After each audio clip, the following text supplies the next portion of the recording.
here we are.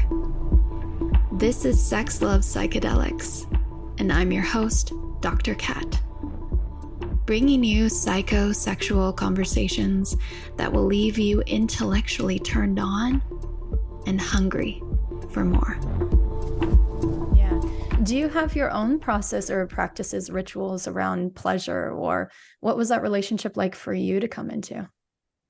I don't think I ever had to come into pleasure Mm-hmm. because my mom was like really, really open. Like I got my first Kama Sutra when I was like in high school. Like, and I didn't understand it because I was not, like mature enough to understand what the Kama Sutra was actually about. Yeah. But she was like, if you have questions, then there's books and go read some books and then come to me if you have some more questions. So there wasn't like this kind of stumbling period. And she was very much my mom told me, before you buy a shoe, you got to try it on. So it was not like you have to wait until marriage to have sex. Mm-hmm. She was like, if and when you're ready to have sex, it should be important. It should be special for your first time.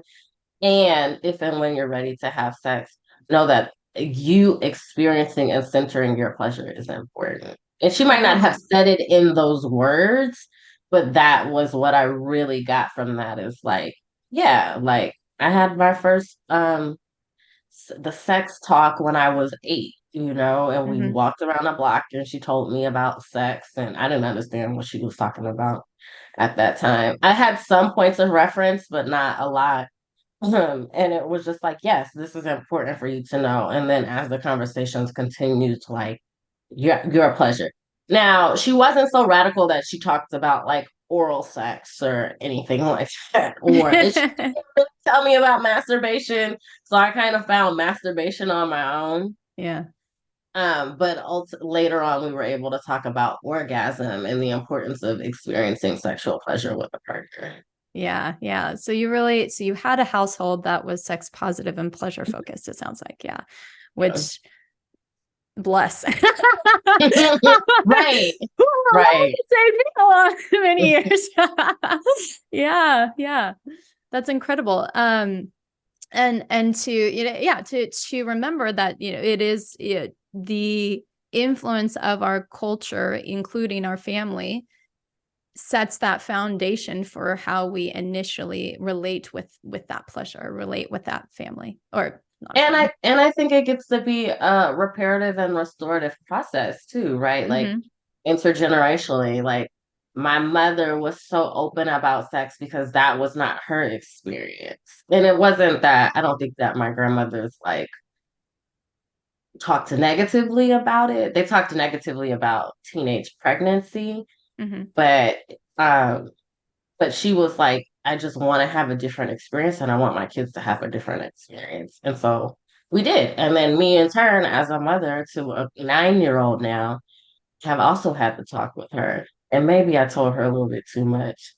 But but it's this reparative process has happened now where like my daughter is very clear that her pleasure is important and that you don't just have sex for procreation, but if and when you're ready, which is not now because you're 9, but if and when you're ready, like pleasure is the point. You're supposed to people. She's like, why do people do that? That sounds disgusting. I'm like, because it feels good. That's why people Yeah. do it. Yeah, yeah. It's not necessarily practical. It's No. it feels good. Yeah. Right. That's it. That's the reason, because it feels good.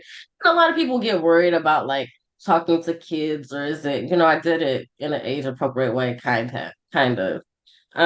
And she's like absolutely disgusted by it. She thinks this is the worst thing ever. She puts she's like, I'm in the dungeon of doom, the dungeon of doom. And then she like was like, okay, I'm ready to hear more. And then she would go in and out of the dungeon and doom until she was done with the conversation. But she thinks it's disgusting and she's not at all interested in it. And that's okay because what Yeah. she knows is that if she ever is interested in it, and I'm not saying she has to be, but if she ever is interested in it, then she knows that pleasure needs to be the basis of whatever her sexual practice is going to be.